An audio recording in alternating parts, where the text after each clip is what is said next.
Ethan Miller froze in disbelief as he stumbled upon the sight no parent should ever see. His 8-year-old son, Noah, lay motionless on the icy sidewalk, his small frame wrapped in the thin jacket of a homeless black boy sitting beside him. The boy's lips were purple, his body trembling uncontrollably. Yet his arms stayed around Noah, protecting him from the biting wind. Noah. Ethan's voice broke as he ran toward them, falling to his knees. The boy looked up, his eyes weak, but determined. He was crying. I couldn't let him freeze. Ethan's world shattered that moment, and what followed in the next 24 hours would change his heart forever. To understand how they ended up here, we need to go back to where it all began. Before we continue, tell me in the comments, from which country are you watching this story, and what time is it for you right now? And if you're new here, don't forget to subscribe. It helps us create more heart-touching stories like this one. The night had fallen hard. Over the city, the kind of winter night that makes even streetlights shiver. Snowflakes drifted down like frozen feathers, coating cars, rooftops, the lonely sidewalks in white silence. Inside the tallest glass tower of the city, Ethan Miller stood before the window of his penthouse office. He was one of the wealthiest men in the country, a billionaire known for his ruthless deals and calm detachment. People admired his discipline, his power, his ability to turn anything into profit. But behind that glass and steel success, Ethan was a man who hadn't smiled in years. His 8-year-old son Noah lived with him in that mansion of marble and silence. Since his wife passed away 3 years ago, Ethan had buried himself in work. He told himself he was building an empire for Noah, but in truth he was running from grief. That same evening, Noah sat on the living room floor, surrounded by toys he didn't want to play with. He stared at the empty hallway, waiting for his father to come home. The butler offered him dinner, but Noah shook his head. I'll wait for Dad. Meanwhile, across the city, Malik, a 13-year-old homeless boy, sat on a cold park bench, rubbing his hands together to fight the biting wind. His clothes were torn, his shoes soaked through. For 2 years the streets had been his home. His mother had passed away when he was just 11, and after a cruel foster home experience, he ran away. He'd learned the rhythms of survival, which restaurant back doors gave leftovers, which alleys were safest, and which police officers looked the other way. But tonight, the cold was different. It felt cruel, heavy, endless.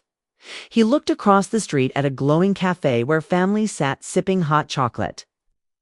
Through the frosted glass, he could see children laughing, their cheeks red with warmth. Malik smiled faintly, not in envy, but in longing. As he stood up to leave, he noticed a sleek black car parked nearby, luxury wheels that screamed money.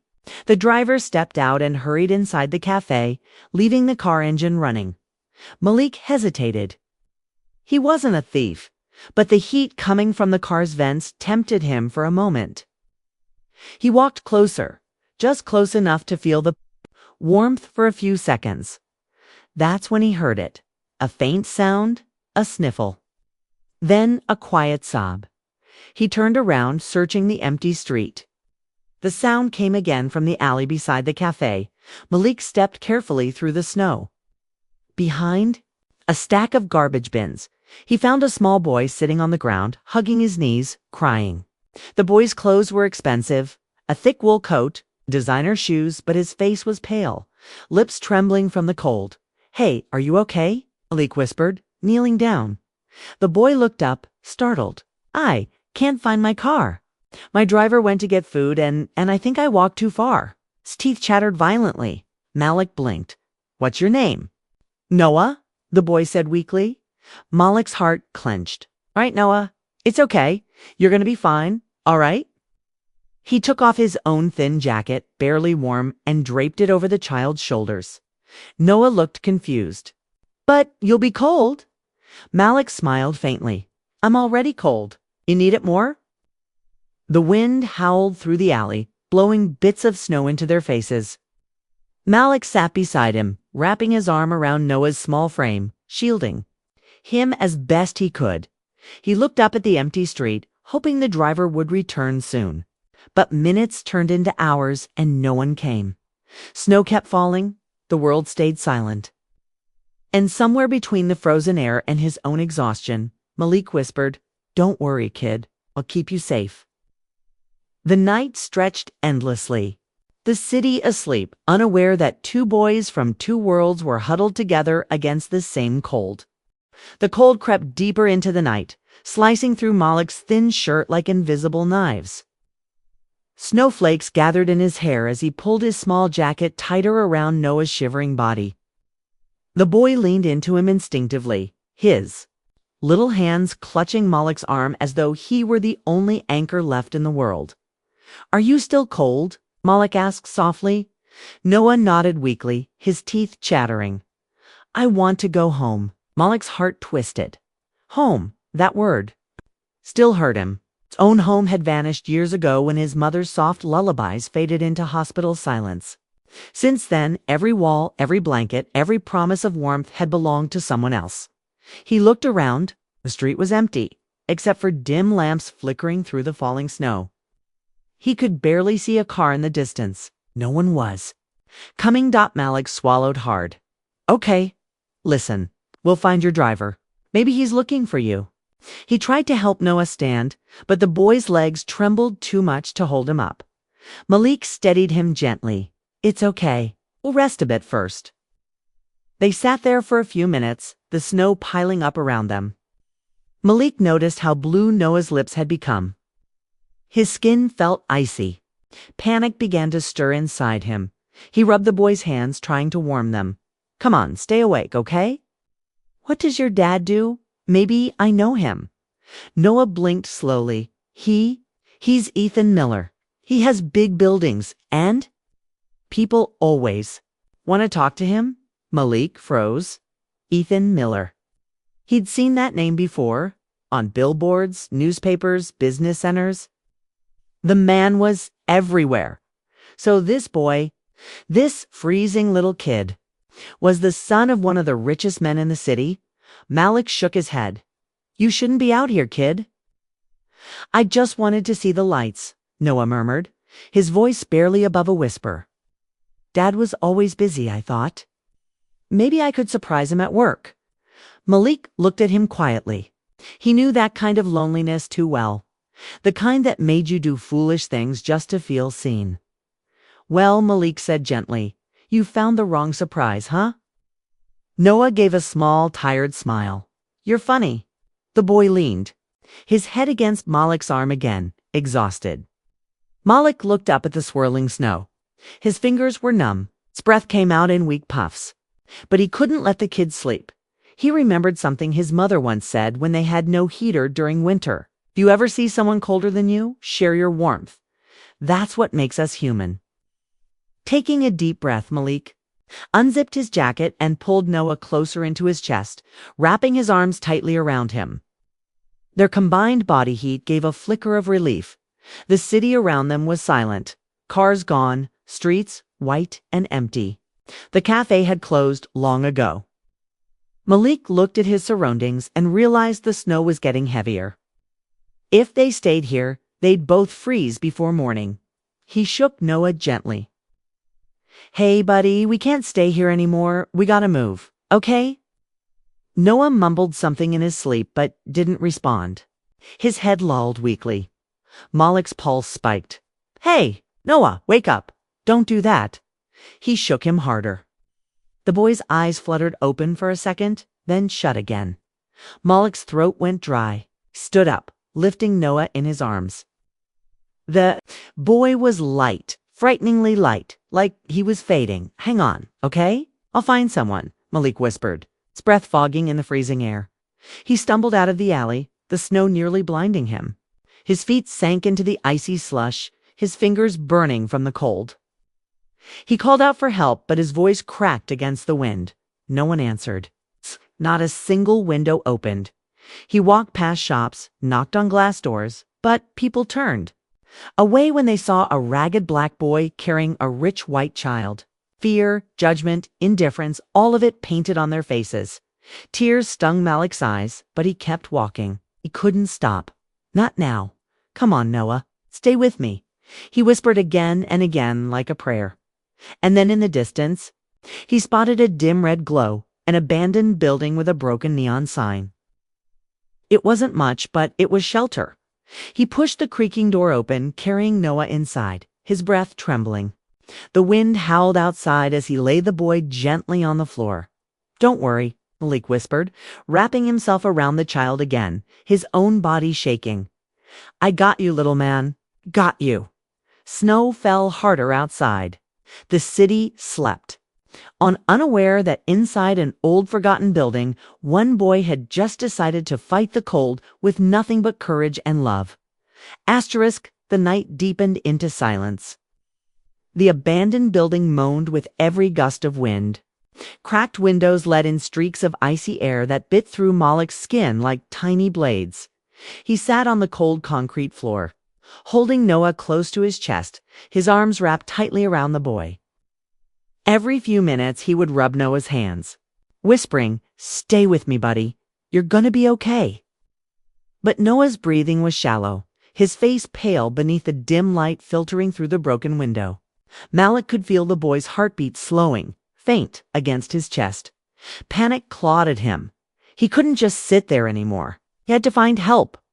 With trembling arms, he lifted Noah again, clutching him to his chest, and stumbled back into the street.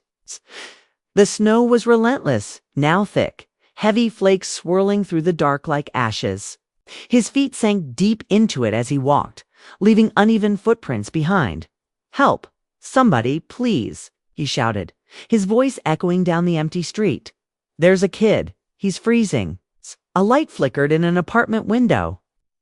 A moment, Malik's heart lifted till the curtain fell shut again. No one came.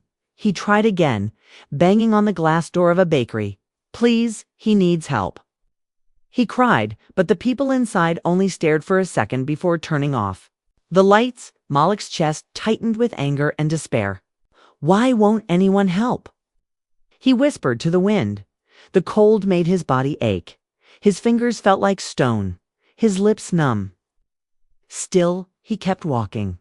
Noah's small head rested against his shoulder, his breath faint. Malik could barely feel his own anymore. He spotted an alley with a trash bin half full of discarded boxes. It wasn't much, but it could block the wind. He stumbled toward it, setting Noah down gently, then tore open the cardboard to cover them both. He took off his own shirt, pressing it against Noah's chest, then hugged him tightly again, trying to transfer what little warmth remained in his body. "Come on, little man." "Don't give up on me," Malik murmured, his teeth chattering so hard he could barely speak. "You're going to wake up tomorrow and laugh about this, okay? Just hold on."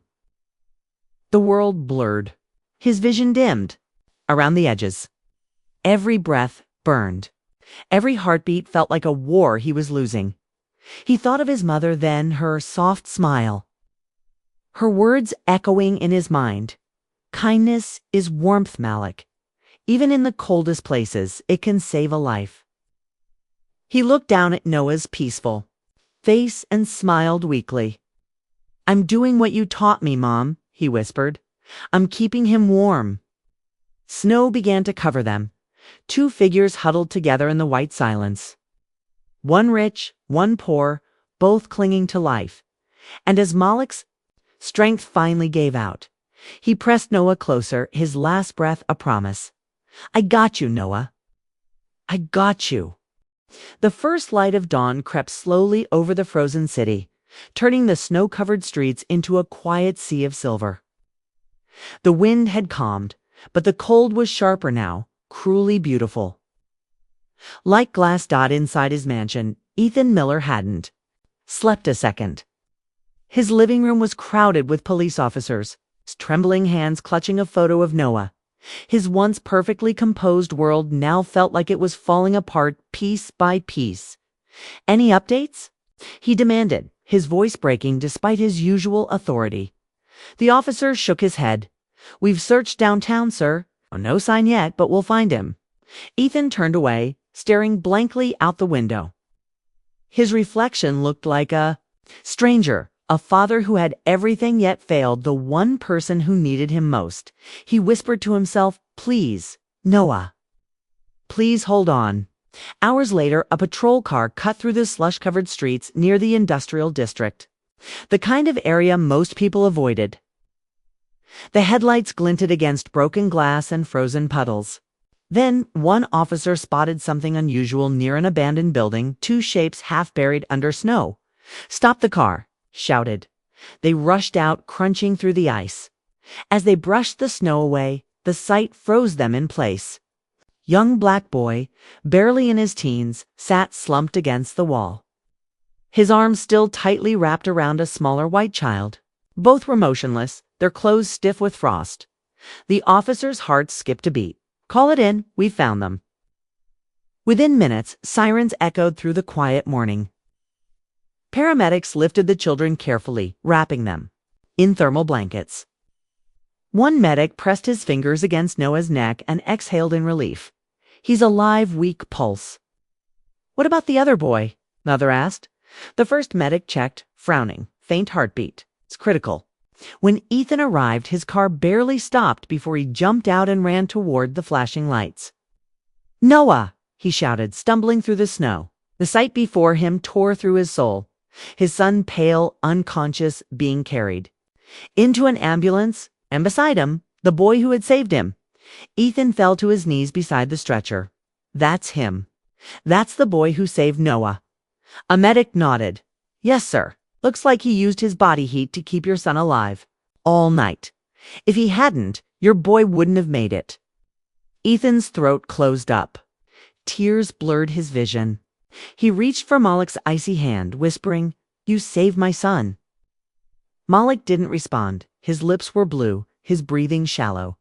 Both were rushed to the hospital. Hours blurred into a haze of beeping monitors, frantic nurses, and prayers whispered into sterile air.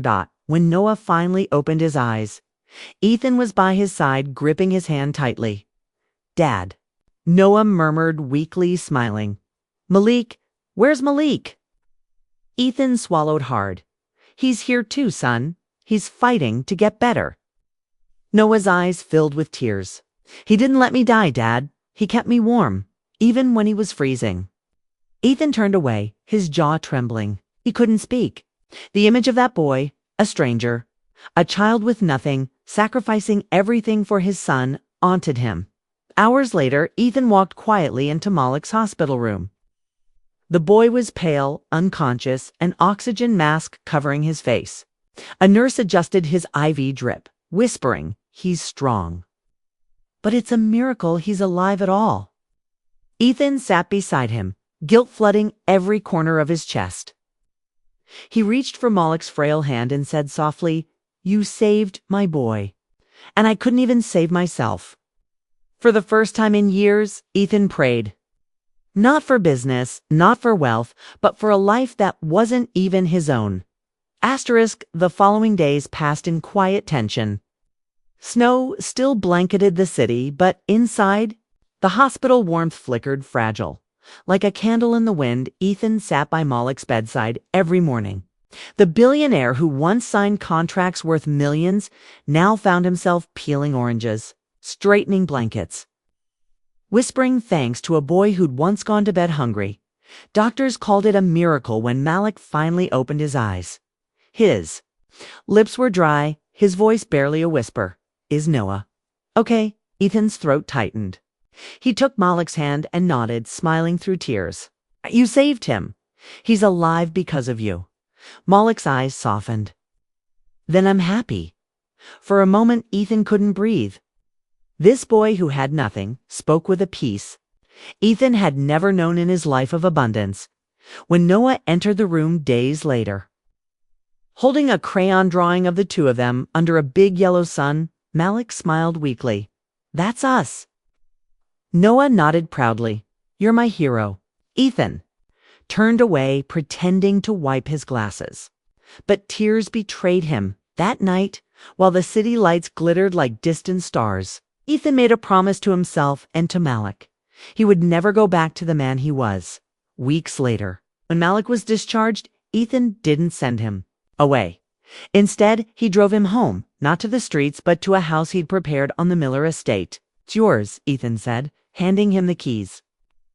"You and your mother never have to worry again." Malik's eyes widened in disbelief. But why? Ethan knelt, something no one had seen him do in years. "'Cause I finally understand what real wealth is. And it's not money. It's kindness, Malik. It's you." News of the billionaire and the boy who saved his son spread across the city. People who'd once seen Ethan as arrogant now saw him differently. His company launched a foundation in Malik's name to help children living in poverty. Months later, on a bright spring day, the three of them, Ethan, Noah, and Malik, stood together at a community center opening. Reporters took pictures, but Ethan didn't care about headlines anymore. He just looked at the two boys, one born into everything, one born into nothing, and realized they had both given him something priceless. Purpose. As the camera lights flashed. Malik smiled shyly and whispered to Ethan, "I didn't save Noah for fame. I just didn't want him to feel alone." Ethan nodded, eyes glistening. "And that's exactly what saved me." The wind rustled through the trees. For the first time in years, Ethan felt truly alive. He looked at the crowd and said, "If one act of kindness can change a life, imagine what 1,000 could do." Sometimes the poorest hearts carry the richest souls. Be kind. You never know whose life you might change, or who might change yours. Like, share, and subscribe. If you believe in the power of compassion,